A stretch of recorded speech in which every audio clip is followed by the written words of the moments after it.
And welcome to another edition of AVWeek. I am George Tucker, your host for today. Tim is away on business. We've been having a fun technology day today. A bunch of integrators having some fun.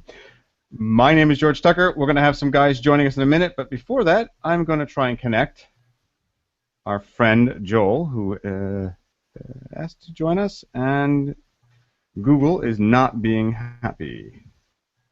No, it's not doing it. Okay. Joel will know in just a minute as I disconnect him that that's not going to work. So let's start again. I am George Tucker, your host, and I am joined today by Charlie Jones. He is the area sales manager for Sennheiser. Glad to have you on, Charlie. Thank you, George. Happy to be here. Yeah, and Charlie was helping me on the offline version of this, trying to get everybody together. All right, also joining us today is Dave Perrotta. He is Chief Operation Officer of PSP SurgeX. Good to have you on, sir. Glad to be here. It's ESP SurgeX, and glad to be here, George. Thanks for having me. And you'll find out I'm renowned for doing that the first couple of times. My apologies. No worries. Spoilable in my head. I don't know what it is. But I'm going to correct that as we go. All right. So it's been a very busy news week this week for stuff. One of the first things I want to start with is a hot topic that we've all been talking about, and it's eye health telepath policy. Healthcare is the new AV market, and it is something we all need to get into, and I've just had my apologies, gentlemen. Stand by. I've just had something go bad. You can still. Not a problem. You know, George, I was looking over this article about the new trying to embrace telemedicine, and I agree. I think as an industry, we've really got to get onto the whole healthcare scene, right? I mean, people are getting older. The baby boomer generation is aging. Of course, they all want to age in place. Nobody wants to be sent off to the home. And so I think a big part of that is going to be figuring out how technology can be used for telemedicine. But the big thing that's going to come up over and over again, and I'm not sure that we've got our hands fully wrapped around, is the security aspects of that. You know, you ask anybody that's in the healthcare field, and the big thing that ties up a lot of their time and resources is dealing with the whole Health Information Privacy Act, HIPAA, and things like that, and stuff like the recent bug that was discovered that affects all versions of Internet Explorer, I think is going to make a couple people apprehensive about trusting their medicine and their medical private details to the interwebs. Yeah, I mean, there is that, but this is the way that we're going, right? I mean, healthcare is being decentralized in many, many ways, and being able to in order to take on all of the clients that they may need to take on, telemedicine, and especially the video introduction of it, is an essential part, wouldn't you think? I agree. The question is, of course, to what degree do we take this? We've seen a lot of call centers be shifted offshore because it's easy to do thanks to the connected globe that we live in. You got to wonder, are we going to get to the point where maybe you're connected to the doctor that's in Mumbai or somewhere because it's going to save your HMO a little bit of money? Do you think people are going to be okay with that? Well, it is a concern, absolutely. Dave, let me throw this to you. Although it's not, you guys are power centered, among other things, but why not just put it on top of, say, another existing service like Links or Join.me or any of those kind of things? Would you see an issue with that? I'd probably mimic Charlie's concerns with doing something like that. Yeah, it is a very tense and tentative thing to do. Although, and I don't know how much, as much as I love online stuff, I wonder how much I would trust the doctor, as Charlie said, how much I would trust the doctor over the teleconference to cure me of something or at least diagnose something. But it does allow probably much more access, where in the past people wouldn't have access to that type of healthcare. So it does expand the level of diagnostic healthcare. Yeah. Dave brings up a good point. I'm looking at it a little bit selfishly from the standpoint of I live near a big enough city that I can pretty much see a specialist on on anything that may go wrong. But Dave's got an excellent point there. The guy that lives somewhere a little more remote, or maybe just where it's a 3 or 4 hour drive and they're mobility limited, that this could be a real breakthrough for them to be able to see some of the specialists they need to be able to see for their health care without having to drive all the way to New York City or to Chicago or to the Mayo Clinic to see these folks. Yeah, it's true. It's true. And during InfoComm they had one of those robots walking around. It was a video conferencing robot. And they were using it and promoting it for medical uses. And it fascinated me that that was also what they were doing when they couldn't get to you because they were 1,000 miles away, but they also couldn't get to you because they were in another part of the campus. But they could remotely check in on you. It's fascinating that that might also be another venue for us to explore and be suppliers of. I don't know that we're going to initially see people being completely diagnosed remotely, but I think that it could be a fantastic tool for like you're saying, the post-surgery follow-up, the post-procedure follow-up, where it's just, we've all had to go to the doctor where we drove out there, walk in there, he sees us for all of 2 minutes and say, everything's still doing all right, great, yep, you're done. And it was kind of a waste of time for everybody. I think this could be a great way to make everybody more efficient. It's an interesting new market. Although I wonder if there's special considerations for the medical world. I know that when I worked for a control manufacturer, a lot of the screens had to be biomass impervious and stuff like that, which was a very pleasant thought, mind you. And you're like, okay, when they come in for service, let's make sure that everybody has the gloves on. Dave, let me throw this one to you, though. Are there power considerations when we're dealing with medical institutions? Besides backup, are we looking at something between, say, shore power and something else? There are, yeah. There's power considerations as there are with any other diagnostic or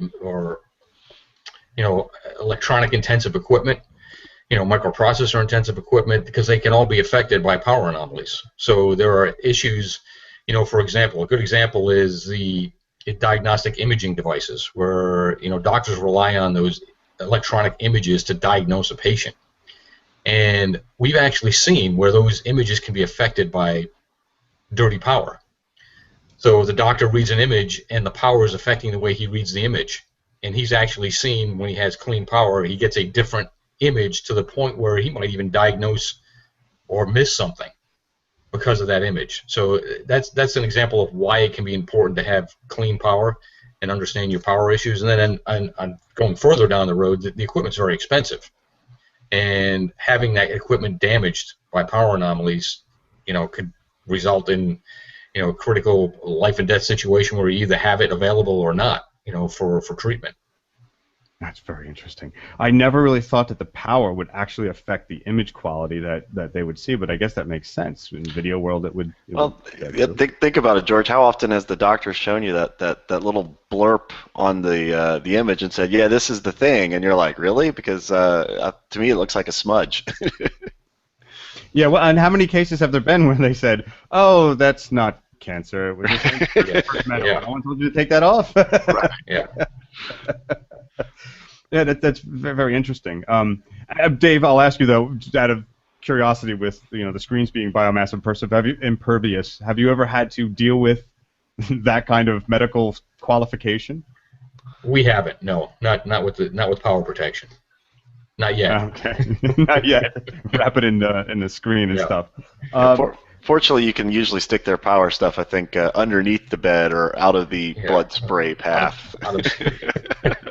Exactly, yeah, somewhere in a closet. We may have just had Joel join us. Joel, are you there? Yes, I am here. Look at that. Joel Bilheimer, he is Vice President, System Integration for Pershing Technologies, amongst other titles that add to your card, no? One or two. Chief Information Security Officers, probably the one we're here to talk about today, maybe. But my apologies to the group for being late.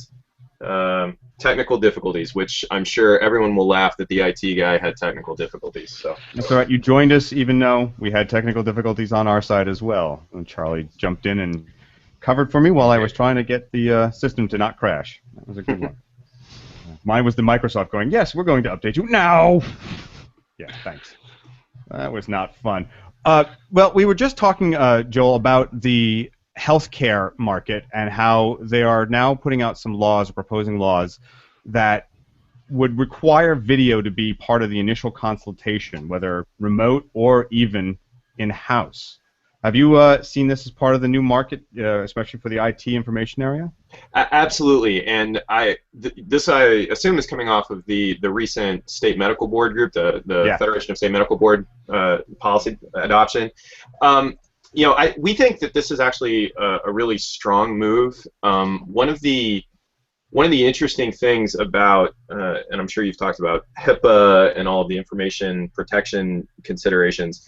HIPAA, of course, being a federal policy, like quite a lot of federal policies, sort of describes what they think you should do, but they don't actually tell you how to do it. There's not a lot of actual practical implementation guidelines built into the HIPAA rules. So what it looks like the Federation of State Medical Boards has done is kind of taken that and said, okay, for the burgeoning area of telemedicine, which particularly impacts small providers and especially rural healthcare providers, where the nearest doctor may be 20 or 30 or 100 miles away from their patient. Telemedicine is obviously a booming area, particularly with all of the cloud services that are available, Blue Jeans, Google, those types of things.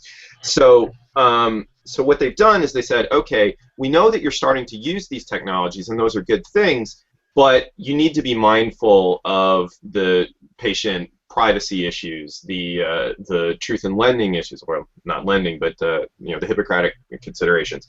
So the State Medical Board adopted a set of guidelines for service providers to actually kind of try and help them implement these things. Because keep in mind, especially again in the rural areas or for the small providers, you're talking about an office that might have 10, maybe 15 employees. They are not information technology experts. They are not information security experts. They're not video conferencing experts. They are doctors, and that's what they do.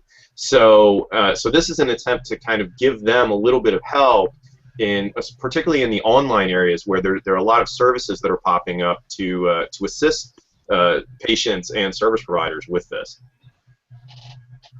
And what does that do for the integration of AV and IT? Do you see this being more in the hands of IT and less in AV, or is there room for the combination of the two to coalesce?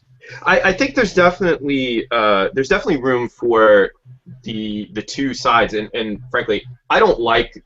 Let me wear my heart on my sleeve for a minute. I don't like the AV-IT dichotomy. I think it's one large communication system or communication enterprise, and so I see them as two sides of an extremely similar coin. So, but that having been said, I think for smaller service providers where they can use a Google Plus type service, or Microsoft Link, or again Blue Jeans, any of the cloud-based services, I think that's where this policy is mostly aimed at, is to try and codify some of those rules, because there's very, very specific rules about financial disclosure and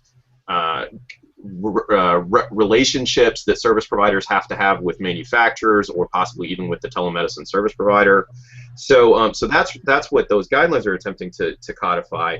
But that having been said, I think that the audiovisual industry, the infocom industry, if you will, definitely can take these guidelines and apply them to, say, physical implementations, hospitals, academic environments, because the state medical boards certify all of those types of systems. It's not just Doc Smith down the street.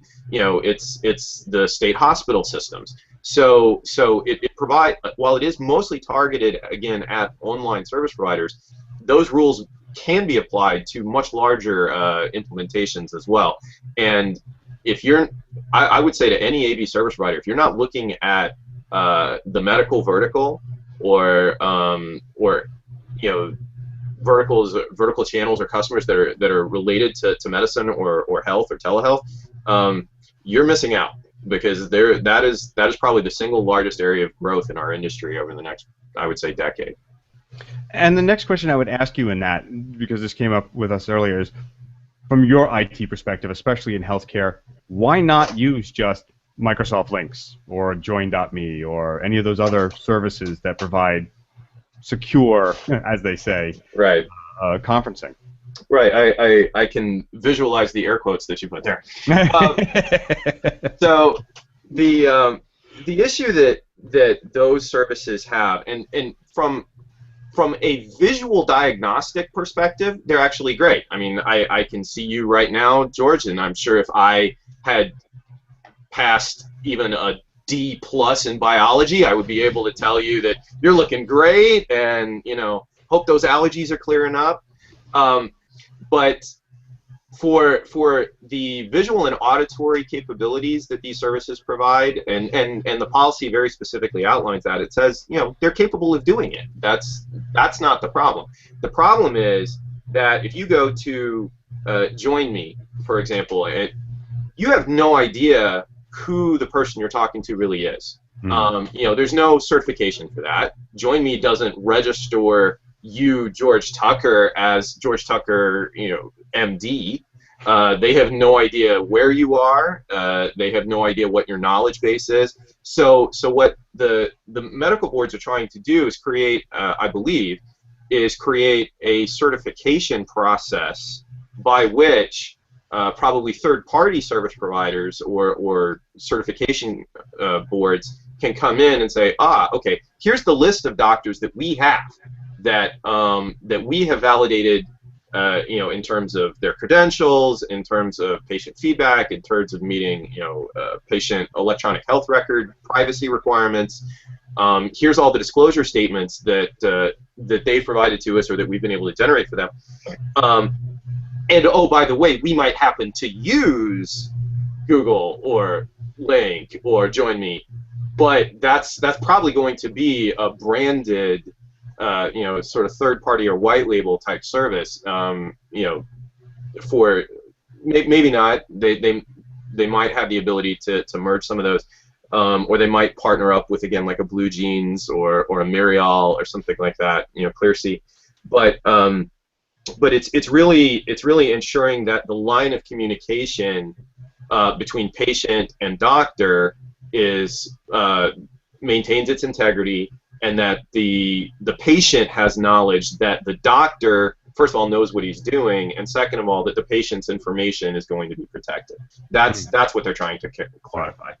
Right. So there might be some options for them there, but it still doesn't take out of our hands the stuff that we'll need to do, because it needs to be secure. Absolutely.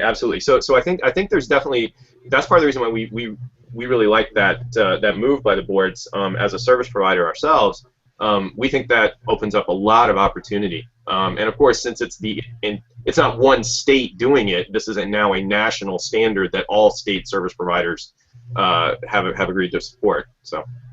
Right, and that's an active, that is live, that is now? I believe so. I will confess, I am not a world's greatest expert on state medical board policy adoption procedures, so I would be willing to bet that it probably has to be sanctioned to some extent. But there may be a comment period or something like that. But by all indications, that this is sort of a new age for the state boards. So. Interesting. Well, moving on from what's coming new to something we probably all had to deal with. The worst oscilloscope user manual of all time. This comes from the EE Times site. And I picked this one because, well, we've all had this experience where we've had to explain something to someone, whether that is because we were trying to help them get through an integrated system we built and delivered, or whether we supply a product. Doing the manual is really one of the hardest parts. Right? We've seen manuals where they are directly translated from being the engineering specs that they gave to the engineering department to do. It will do the following. It shall have X amount of processes, et cetera, and that shall be accessed by button on the left. Charlie, I'm going to throw this to you, since I think you have some of the experience here in doing stuff like this. How do we make our manuals better? Not just for you and me, but for the end client without having them to call you. Isn't that the end game, is they don't have to call us? Yeah, you're absolutely right, George. I mean, I in a previous life actually worked for Mr. Dave Perrotta there at ESP SurgeX doing tech support. And you would get these calls from people that yeah, I mean, a big part of it, sometimes fell into the category of RTFM, read the freaking manual, where it was obvious that you could tell them, you could quote, scripture and verse exactly where in the manual they could find that bit of information, but sometimes people either didn't read it or didn't have it accessible, which I think at the end of the day, as a manufacturer, that does come back onto us in that we need to make sure that the manuals are available, accessible, and approachable for the average customer and or anybody that may end up with your product. One of the things that we've been really working on at Sennheiser is trying to make sure that all of our manuals and things are friendly for mobile devices, whether it's iPads, whether it's Android tablets, because we understand that the world doesn't really revolve around dead trees anymore. You go in and you meet with a lot of whether it's dealers, consultants, end users. They don't want the manual. They don't want the manual. They don't want the catalog. They want the ability to quickly and easily access the information. Which for a manufacturer is difficult because, one, we need to support a couple different formats, whether it's iOS or Android or Windows. But then, two, we have to make sure that we keep some of that stuff available and accessible on our websites years after we don't really want to even support that product anymore. But that's something that, as an industry, we're really, really bad about. We out with the old, in with the new. Let's move on to the newest widget. And the fact is, and George, I'm sure you can relate from your control system days, a lot of this product lives on long after we wish it would disappear. and so we got to be able to make sure that the customers can still find out the information they need on that. Well, and Dave, I'll ask this to you. Is it just about writing better manuals, or is it embracing newer technologies to get across that point? And to that end, I guess I'm asking, how deep do you go? Do we write a manual that explains the basis of power and how it runs?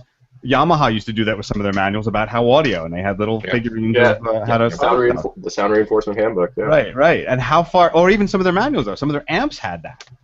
Right. How far do we go, and what's the limit? That's a great point, because you have, with the type of equipment, especially that we sell now, that is more intelligent than just a dumb power protector.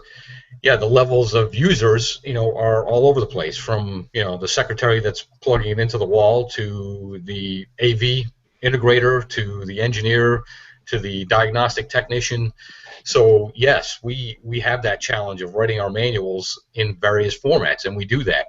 So you're correct. We have to provide them in various formats, both either online, hard copies, and when we say hard copies, we found it necessary to provide, for example, the full manual online and maybe a quick start guide that comes with a unit that gets the user up and running very quickly. It's very pictorial, shows exactly what to do to get the unit up and running, so that the basic functions can be used.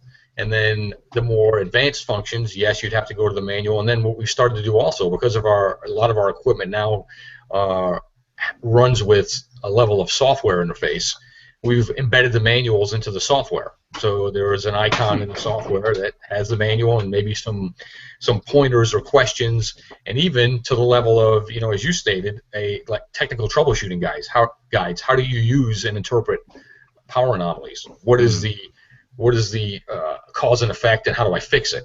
So we started to do that also. So yeah, it was a great point about you've got to embrace the different levels of user now.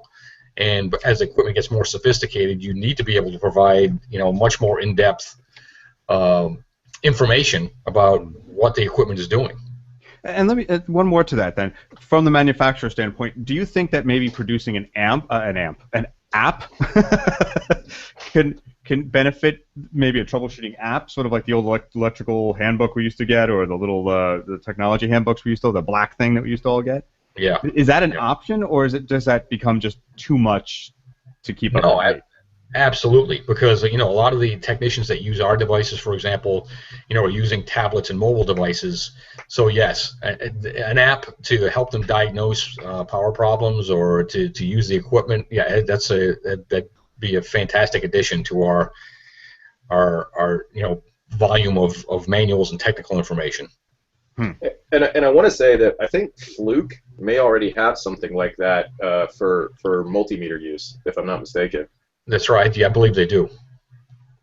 And so, Joel, I'm going to put this to you, actually, as I put your website up so we can have an image for you when we talk.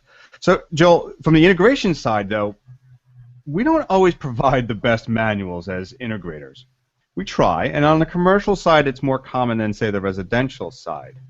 But what is your policy for providing an operations manual, in this case, for your installations? How far do you go? Does it include video, that kind of thing? It's a great question. It really is going to depend on customer need, and then of course, unfortunately, as all things on the integration side do, on whatever the contract or the scope demands. We have gone so far as to provide actual video manuals to certain customers. Typically, that would be if we're providing a client-side application or a management application on the server side, where we can do a series of screen captures in live time, real time, excuse me, with an audio overlay to say, okay, now click up here, follow my mouse, those types of things. We have done that. It's very difficult to do that for systems that are closed, however. And when we say closed, we mean a closed network like a typical Crestron or AMX type control system, those types of things where there isn't a server, there's probably no client, something like that. Typically with that, the traditional way to do it has always been, take screenshots, turn them into PDFs, provide the push button here type narrative. The challenge that we see, and this is both as a service provider and also as a service consumer, for a Microsoft application or a Cisco switch or a Dell server or something like that, is very, very rarely can the service provider anticipate all use cases. And Dave, I think this goes back to your point as well, where you can provide a baseline which will probably cover 80–85% of most implementations, most use cases. You can provide an FAQ or a wiki that might add in another 10% or something like that. But I'll be honest, the really tricky ones, the ones where I'm on site or Dave, Charlie, your technicians are on site banging their head against the wall because it's just not working, or you have a customer calling, banging your technician's head against the wall in an unfortunate case. Those are the ones that no amount of documentation that a service provider or a vendor is going to be able to generate is going to cover it.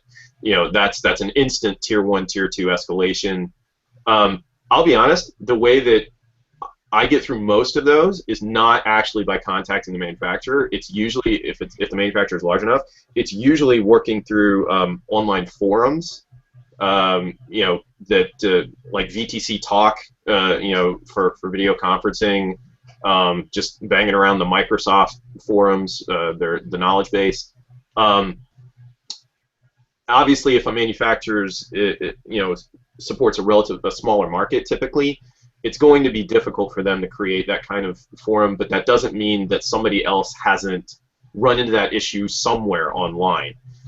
That's typically where the really thorny issues get worked out, because again, there's just no way to document them. And going back to Charlie's point earlier, which I thought was actually a really good one, the AV industry typically does not do a very good job of end-of-life issues. They don't declare products to be end-of-life. There's, like you said, products will linger in the field, and the manufacturer will sort of say, well, we don't really support it, but I could probably find a guy in the back who built the source code for it maybe 10 years ago, that kind of thing. That's actually very different from a lot of IT service providers.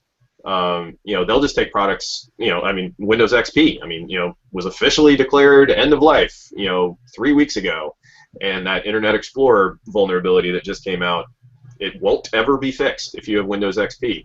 Microsoft's okay with that. They gave them, they gave everybody about 2 years worth of notice, and they're large enough, but they have other business needs. They cannot continue to support those types of things. So I think that's something that our industry needs to consider, is taking a more active role in saying, look, I'm sorry, I love you, I want to keep your business, but you're working on a platform that's 10 years old. I can't support that. Well, sometimes we want that, like Windows Me and Vista, and not to name a few, Clippy, things like that to get rid of. We're happy when they say, yes, we need to get rid of it. Exactly. Yes. Well, let me just take a quick moment here, because we have a sponsor. AVNation has a sponsor. AVNation is sponsored exclusively by Middle Atlantic Products. The Middle Atlantic has designed a line of technology pedestals that make your conference room installation much easier. The TechPed series is a conference of table support systems for maximizing space and promoting cable and thermal management.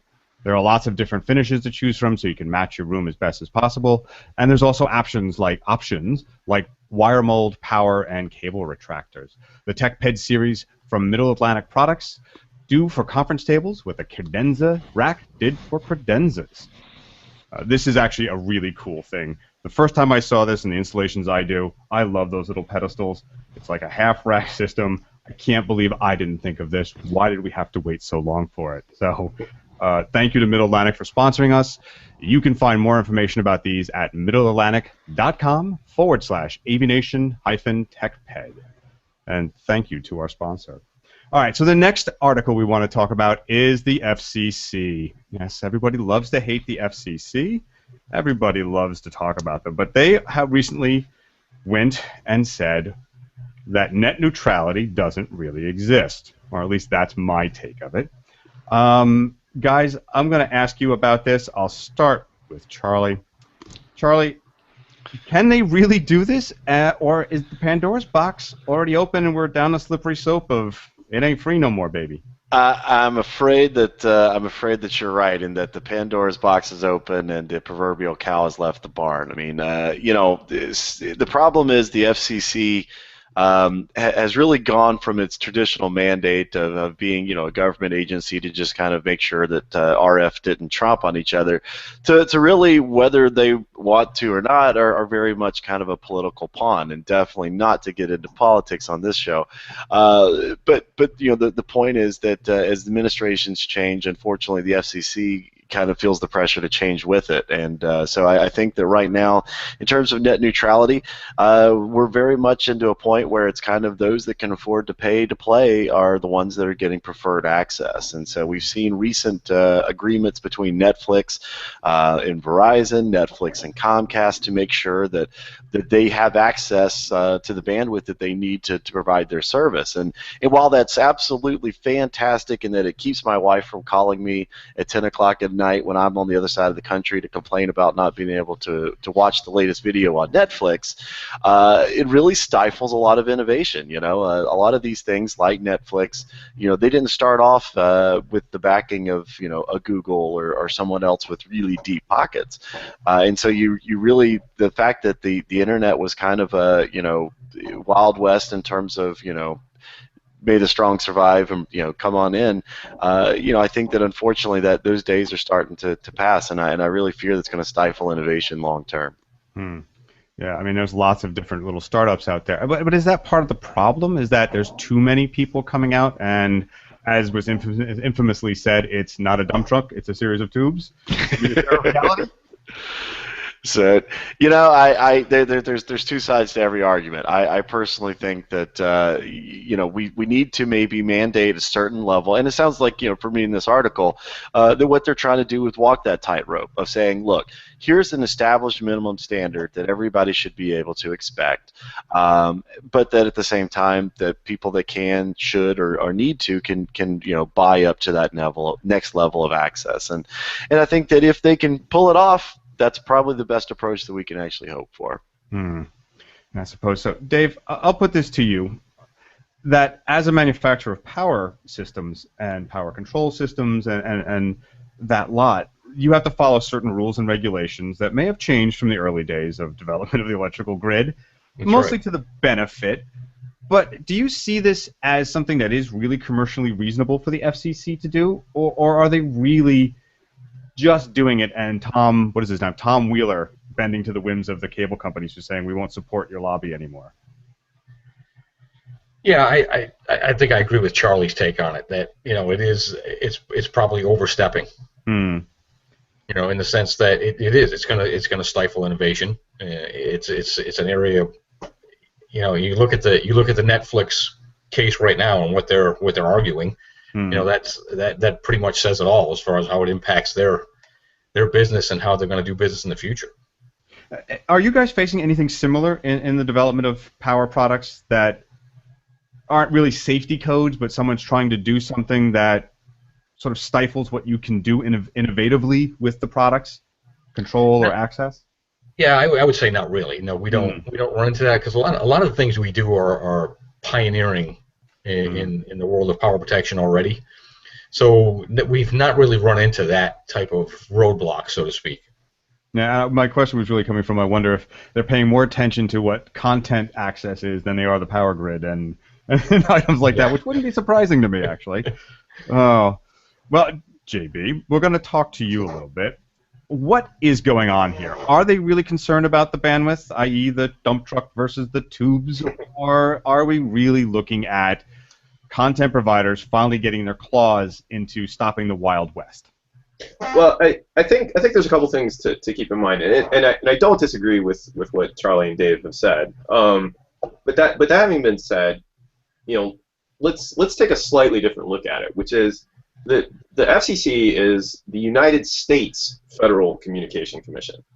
So it only has jurisdiction within our national borders, and it's interesting to maybe look at what another country like, I don't know, I'll randomly select, not randomly at all, select South Korea, and look at their online capability profile, or Japan, or some of the Asian countries, actually some of the European countries as well, and you realize that they have much greater, not just bandwidth, but service capabilities, precisely because they do have more regulated internet capabilities. The United States has this weird situation where we have the vast majority of the service providers and the content providers who built the system, but the pipes, the tubes, are actually fairly restricted, especially in sort of rural areas or places where there's just sparse populations.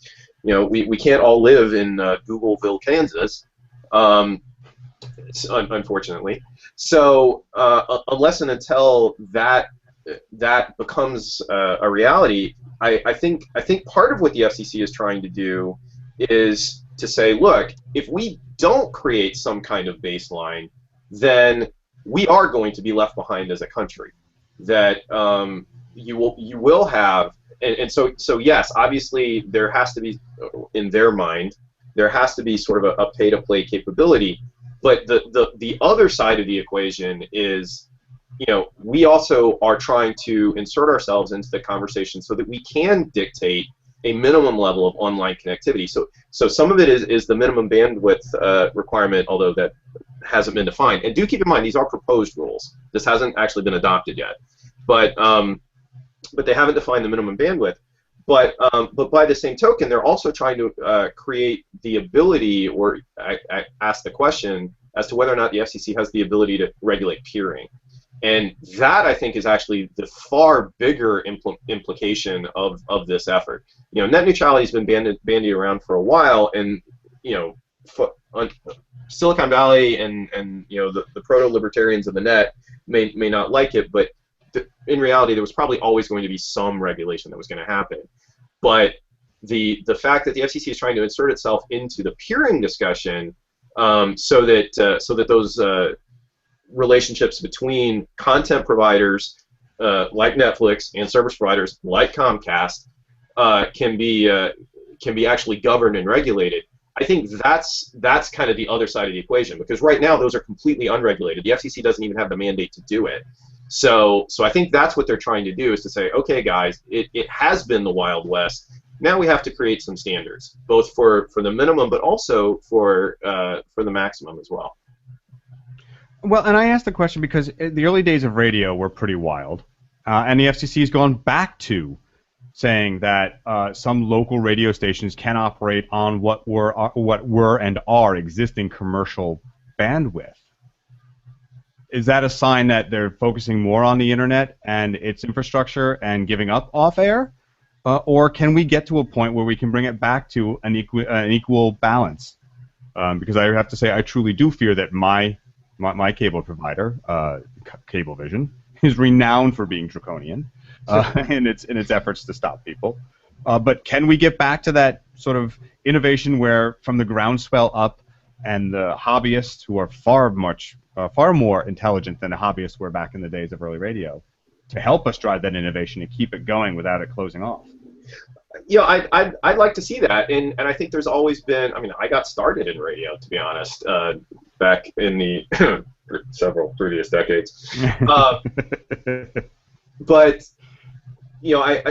for example, there's always been a movement to reinvigorate the community radio capability. The 1K the 1K tower argument that's been around literally for 20 or 30 years.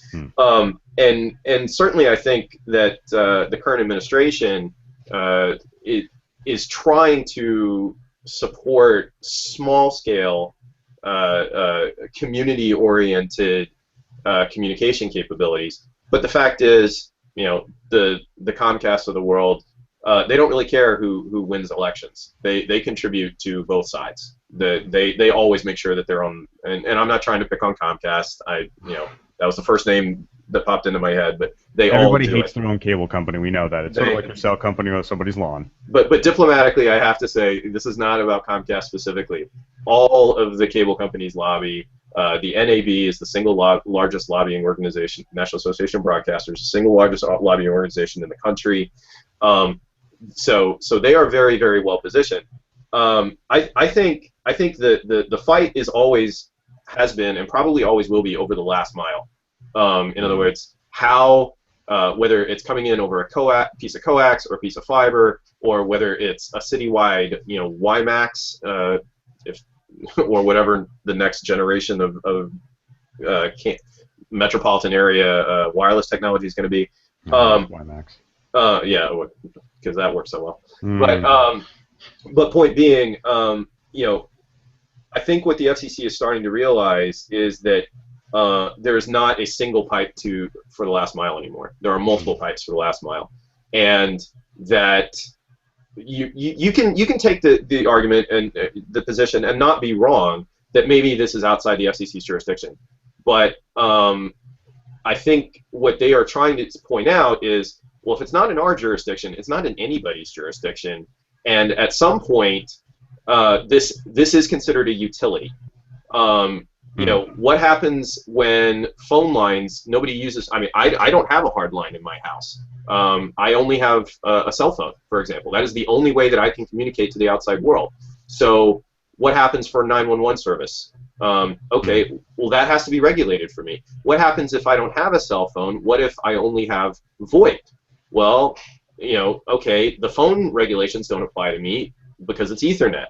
Or, how does all that work? I think that's part of what they're trying to figure out. I'm actually kind of a libertarian at heart. I don't like regulation where it's not necessary, but I think looking at the internet as a service rather than as a something that you randomly do for entertainment purposes. That's what it was 20 years ago. It was for generic communication, but now the internet is this. It isn't a thing anymore.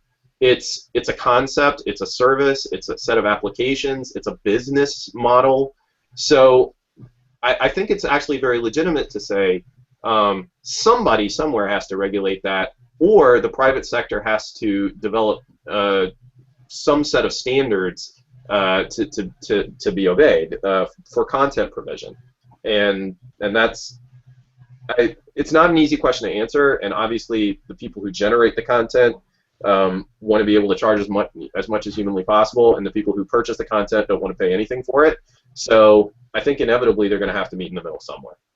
Well, one of the things that you've dovetailed into was the news factor story. CEOs need to become customer experience evangelists, and I wanted to pick this one up where we were because all of us have been talking a little bit about this when we covered the manual and other things. Dave, I'm going to go to you. It starts from the top, doesn't it? In order for a company to succeed and to have customers who are excited about it, it starts with the guy who runs the place. It does. You're right. I mean, at every level up through the top, if that enthusiasm is not there and that interest in products, new products, serving the customer, understanding the customer, you can't put any more importance on that in terms of the success of a company and the success of the individuals within that company. Because you're right, it's driven from the top down, and the CEO, for example, in our company and other companies I've worked for, one of the things they do routinely is if no one's available to take a call, they'll take a call from a customer for whatever reason. But it puts you in the seat, and I do it to make sure that I understand customers' problems. When there's our technical support people are tied up and there's a call and the customer is frantic, I'll take the call. But it gives us the understanding of what they're really going through, and then you end up having conversations about what they're experiencing, how they like the product, things they can. That's the only way you're really going to understand your market, your customer base, because you can become so far removed at different levels of the organization that you fail to see the forest for the trees. Well, it is true, isn't it, that Charlie? It is true. You cannot be a CEO or a manager of any division without having that enthusiasm, and if you're not doing it, your staff won't do it, will they? Absolutely. The big thing with across a lot of different tenets these days is authentic experience, right? When we were all kids, we were happy to go down to Florida and see the fake mermaids in the tank, and these days, that's not it's not authentic. It has to be real, and people are expecting that same level of expectation from the people that they choose to do business with. They want to know that they're not just being sold a bill of goods, that the management actively supports this product, they believe in this product, and like Dave said, it's got to be throughout the entire organization. We've seen more and more, thanks to just the availability and the always-on nature of the internet, where occasionally, sometimes upper management, maybe for say an old white dude that happens to own a NBA team, makes a really bad comment. Just making this up as you go along. Right. I'm just snowballing here, guys. Try to work with me. Make some really, really bad comments, and years ago, then never that it was okay, but years ago it might have gotten swept under the rug and nobody ever would have known about it. But these days, we have to make sure that we're looking out for the customer at all levels of the organization, and that's one of the things that I run into. Wearing company logo wear in an airport, or people will come up to me, oh, Sennheiser, I bought the XYZ headphones, or the microphone, and you sometimes take the good with the bad, but you've got to be ready for those types of customers and let the comments and let the customer know that you appreciate their feedback, because in the long term, people have the choice of buying, in my case, any number of different microphones or headphones, and we want to make sure that we're giving them a reason why Sennheiser should be the one that they purchase. Well, before we went on air, you and I were talking when we were working through some technical difficulties ahead of time. You and I were talking about my experiences with Uva. Uva was the face of of Sennheiser. Sorry, I worked for Crestron for years. Right. It always hits my head that way. Was the face, and I remember him at the trade shows. I remember when he showed up, and his enthusiasm and his willingness to hear everything was fantastic. And back in those days, sometimes he ran right over you with information about no, you're wrong, and here's why. Which is why I probably got the Crestron thing up, because George Feldstein used to do that a lot too. It's like, oh yeah, I'm going to go right after you, and he wants that argument. But even Feldstein had that special quality that, as much as he was trying to argue with you, he wanted you to prove it, and that was his way of reaching out. I always found that fascinating, and it was a good lesson in life as to how to promote your company, even for AV Nation, how to promote it. That no matter what you get, you have to be able to roll with it and listen to that. A perfect, and not to tie up the conversation too long, but a perfect example from our kid sisters over in the residential world was Sam Runco. I mean, this was a guy that from the top really drove an entire business segment and built an entire company around his larger-than-life persona and his tequila-fueled parties. But at the end of the day, people knew Runco, they knew what they stood for, they knew that they'd be able to get the support and things that they needed. And to me, it's kind of a little bit of a bittersweet changing of the guard. When Sam, not to begrudge him selling out to Planar, I mean, that's you take the check and run when you can get it, man. But to these days, who really talks about Runco anymore, right? I mean, when was the last time that you saw anything? Because now it's just another projector company, and I think that sometimes having that strong position at the top, or that strong spokesperson, can make all the difference between a product that's great that nobody knows about and a product that becomes a Kleenex or a Xerox. There is that. Dave, I'll ask you this as a manufacturer. I had an experience with an associate who posted about a situation where he was at the airport wearing his company logo. You have a company logo shirt on, you're at an airport, and he said the name of the company, looked at the guy dead in the eye, and goes, That's why I use XYZ, so I don't have to use you guys, or something like that. And this is a fairly high-level person there. How do you deal with that kind of criticism? Do you listen actively, or are you looking to prove them wrong? No, I always take that kind of criticism and to listen actively, because that's important. When I don't care if it's one customer and he's an aberration. It doesn't matter. That's feedback that we can take, and I cherish that when someone comes to me with a negative opinion, because there's a lot of good information there. It might be something we can use to further develop the product. Maybe we're not getting the message out properly.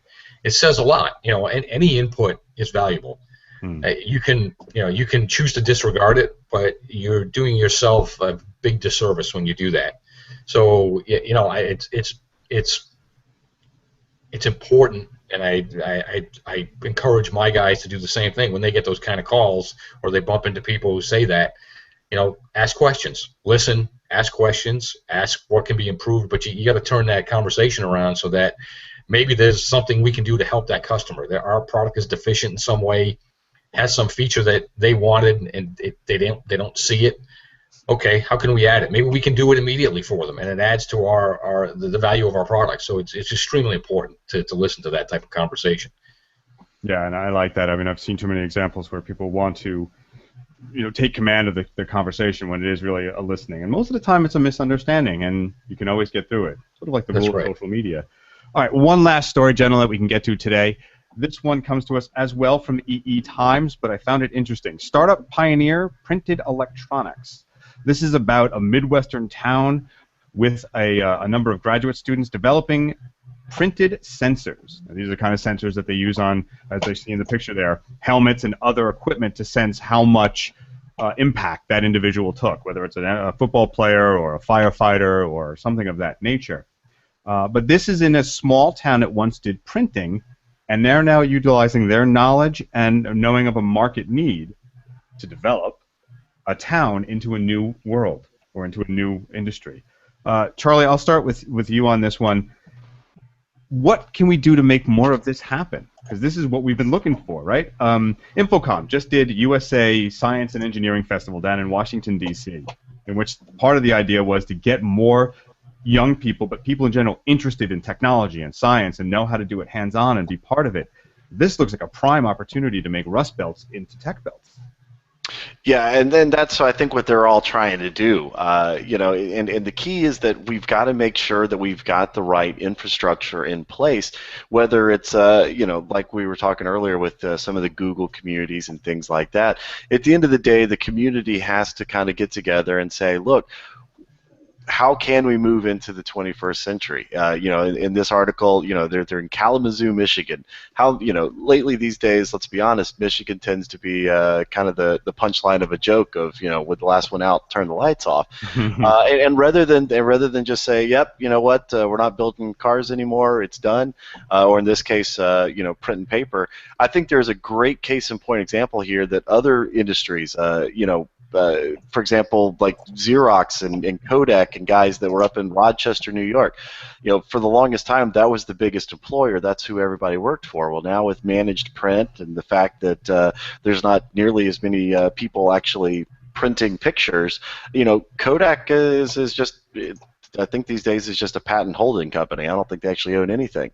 And so a town like Rochester could really learn from this example to say, all right, how can we take that technology? I mean, in this case, they used to do paper mills where they were printing things on paper. Well, now let's figure out ways that we can print electronics. And I think that the key is just kind of like in life. You know, you can't sit still. You got to keep moving forward and looking for that next opportunity, and that's going to take an investment on the local, state, and federal level to make sure they've got the resources available to get it done. Joel, in IT world and in the integration world, we've been having trouble finding qualified people who want to learn. It's been a struggle, right? And that's part of why Infocom went to where they went. But in your world, can you see more homegrown industries popping up like this for integration, for developing technologies that would eventually carry over to us? Absolutely, and you know, when I first saw the stuff coming out of Georgia Tech, you know, about 6 months ago about printed circuits, you know, I mean, we actually talked about it internally in our company as in, ooh, cool, what can we do with that? You know, when for literally 200 or 300 bucks, you can actually become a circuit manufacturer, and if your local library has a 3D printer, as a lot of them do, you can actually literally build components. I mean, people are building, you know, obviously, industries now are building, you know, artificial limbs. There was an artificial heart. I mean, some of the stuff that Disney's managed to create in terms of the crazy 3D speaker assemblies that they're creating, including all of the components internally. You know, it literally, I think the next Apple is literally being built in somebody's garage right now. You know, somebody's coming up with some, and it might be an AV product, it might be a home security product, it might be the next version of whatever the iWatch is supposed to be. I mean, who knows? But I think this really does take manufacturing and put it at the individual level, which is something that is kind of the one barrier that still hasn't really happened. Is, you know, you can get some plywood and maybe go down to Radio Shack, but you can't create a design that can be replicated. Well, you can now, and so essentially what it's been able to do is create manufacturing as an application, or manufacturing as a service. MAAS. I just pioneered it right here. AV Nation, take it, roll it. And you know, I think you know, Charlie's point is actually a really strong one, because the one thing that that Detroit and the Rust Belts have is they have infrastructure and they have process, and they have people who know those things.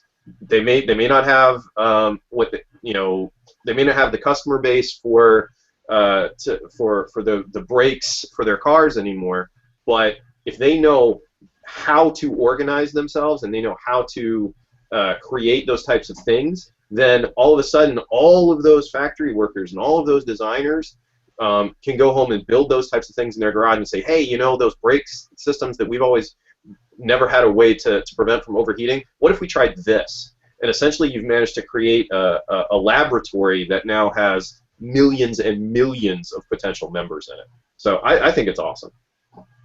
And Dave, I'm going to leave the last word on this to you today. You work in an industry, of course, and make products that aren't always considered like the sexiest. They don't get the front line pages, but they are the most essential elements, usually, of a system, because there ain't no power, there's no microphones, and there's no integration. How do we promote this to get more graduate students that are in engineering, not just into engineering, but to look at American-based innovation and bringing innovation and new technologies and manufacturing to these places? Right. Yeah, I think you start before college. You start, in the high schools and grade schools, and create incubation centers whereby you got to have involvement from the community. You got to have involvement from local businesses that get involved with the schools. There's a great story that I saw this morning about a high school class. They had gotten a 3D printer, and I'm sure that was probably either donated to them by one of the local corporations or businesses for them to use and experiment with. But then they were challenged by a great instructor, a great teacher that said, "Hey, there's a young girl that is missing her fingers, and a prosthetic hand or finger assembly would cost them $50,000. They can't afford it. Design something." And they came up with this artificial finger assembly for her hand, and it was amazing. But these are high school kids. But that's how you stimulate them, by giving them real world problems. It really takes, and it does take, especially the local businesses to get involved in the schools and to introduce these kids to technology, and to see that they do have the ability with their own thinking, because they'll think outside the box and use the tools you give them to come up with something that maybe my best engineers couldn't come up with. So that's where I see what's extremely important, that would really promote that type of activity in this country. Well, we're going to leave it at that. That, of course, is our good friend Dave Perrotta. He is Chief Operation Officer of ESP SurgeX. I got that wrong, so I'll say it again. ESP SurgeX. I got it wrong in the beginning. Thank you so much, Dave, for joining us. Where can folks find you and about the products? They can find us at espei.com or surgex.com. There you go. Any Twitter or social accounts? We are on Facebook and Twitter. There you go. You can find us there. Also joining us today is Charlie Jones. Charlie Jones is the Area Sales Manager for Sennheiser. Thank you so much, sir. Thank you for having me. Always a pleasure. And SennheiserUSA.com is our American presence. Of course, we've got worldwide sources as well. And we are also on Facebook, Twitter, YouTube, smoke signals, you name it, we're all over it. There you go. And also joining us, who made a valiant effort to get here, is Joel Bilheimer. He is Vice President System Integration for Pershing Technologies. Joel, I've been showing your webpage and your bio on that page as your sort of avatar while you speak, since the video didn't come through. But where else can people find you besides PershingTech.com? Actually, not typically on social media, but I will be supporting a series of panels at Infocom on Secure AV this year. Ooh. So if that's a topic of interest to your readers, or readers, good Lord, that's how old I am, to your listeners and viewers, that will be on Super Tuesday this year. So look forward to speaking with anyone who's interested. Do you know the number to that? Do you know the course number or any of that information? That's all right. We can send it to me later. We'll put it in the show notes for people who are interested. Absolutely. Great. Thank you. Absolutely. All right, and as one final note, I want to thank our sponsor, Middle Atlantic. AVNation is brought to you by Middle Atlantic Products and their TechPed technology pedestals. Middle Atlantic Products, what great systems are built on. For more information, middleatlantic.com/AVNation-TechPod. That's middleatlantic.com. Gentlemen, thank you so much for joining us. This has been another edition of AV Week, and we look forward to speaking with you very soon.